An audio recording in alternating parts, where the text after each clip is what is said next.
Telekonferensi adalah pertemuan yang dilakukan secara daring, baik antar individu, individu dengan kelompok, maupun kelompok dengan kelompok. Menurut Kamus Besar Bahasa Indonesia (KBBI), telekonferensi adalah percakapan langsung jarak jauh yang dilakukan dengan menggunakan media seperti telepon atau televisi.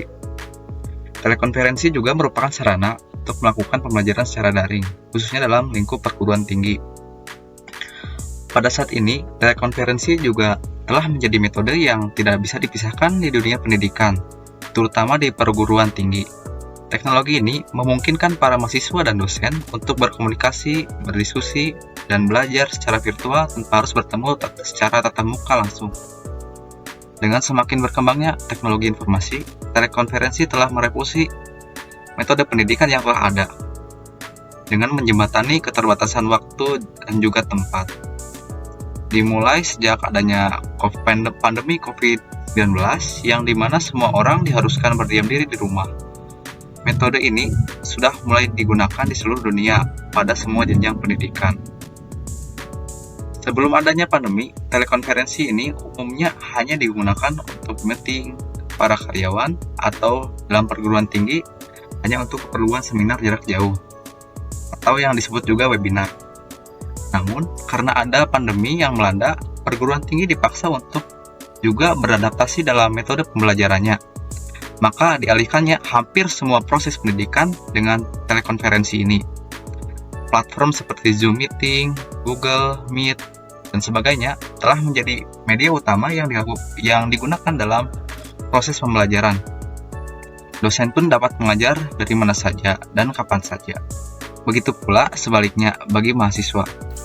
Dalam penerapannya, pembelajaran berbasis daring adalah sebuah pendekatan yang tepat dalam menyelesaikan masalah belajar individu dengan memanfaatkan jaringan internet oleh mahasiswa dalam proses pembelajaran. Pembelajaran berbasis daring ini memiliki karakteristik sebagai berikut. Yang pertama, menuntut pelajar untuk membangun dan menciptakan pengetahuan secara mandiri. Yang kedua, pelajar akan berkolaborasi dengan pelajar lain dalam membangun pengetahuannya dan memecahkan masalah secara bersama-sama. Yang ketiga, membentuk suatu komunitas belajar yang inklusif. Yang keempat, memanfaatkan media laman ataupun website yang bisa diakses melalui internet pembelajaran berbasis komputer, kelas virtual, ataupun kelas digital. Yang terakhir, interaktivitas, kemandirian, dan juga aksesibilitas. Menurut Ditjen GTK tahun 2016, page kelima. Namun, penggunaan telekonferensi ini di perguruan tinggi tidak bisa lepas dari kendala dan tantangan. Kendala seperti koneksi internet yang tidak stabil masih menjadi masalah utama, terutama daerah-daerah yang infrastrukturnya belum memadai. Selain itu, kurangnya interaksi sosial secara langsung antara mahasiswa dan juga dosen dalam pembelajaran dapat mempengaruhi dinamika kelas dan pengembangan keterampilan interpersonal. Tapi pada akhirnya, kemandirian belajar itu menjadi salah satu karakter penting yang menjadi tujuan akhir dalam proses pembelajaran ini.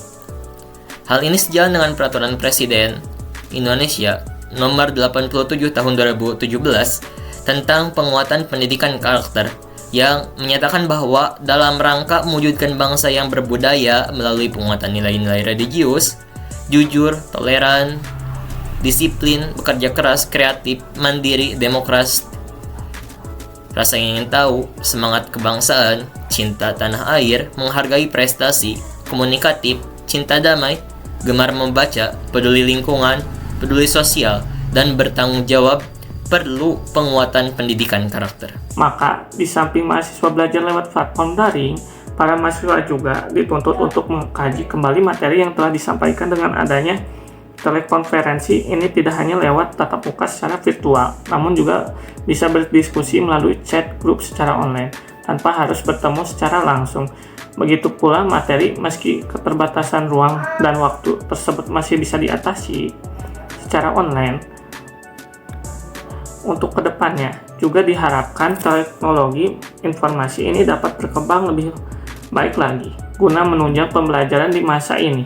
Hal ini sejalan dengan pendapat Wijaya 2018 yang menegaskan bahwa masyarakat modern yang berkembang pesat membutuhkan individu yang memiliki kemampuan untuk berpikir dan berkomunikasi secara kreatif.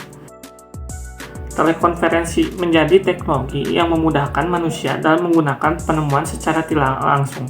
Telekonferensi juga menjadi sarana yang penting dalam menunjang dan menjadi sarana pendidikan khususnya di perguruan tinggi. Dengan adanya telekonferensi, kegiatan pembelajaran dapat dilaksanakan tanpa terhalang oleh jarak, baik dalam pelaksanaannya secara mandiri maupun kolaboratif. Meskipun begitu, telekonferensi memiliki kekurangan seperti adanya kendala koneksi internet, individu yang tidak stabil yang menyebabkan kendala dalam pelaksanaannya. Dengan adanya telekonferensi, diharapkan untuk kedepannya semakin mendukung kegiatan pembelajaran di masa yang akan datang.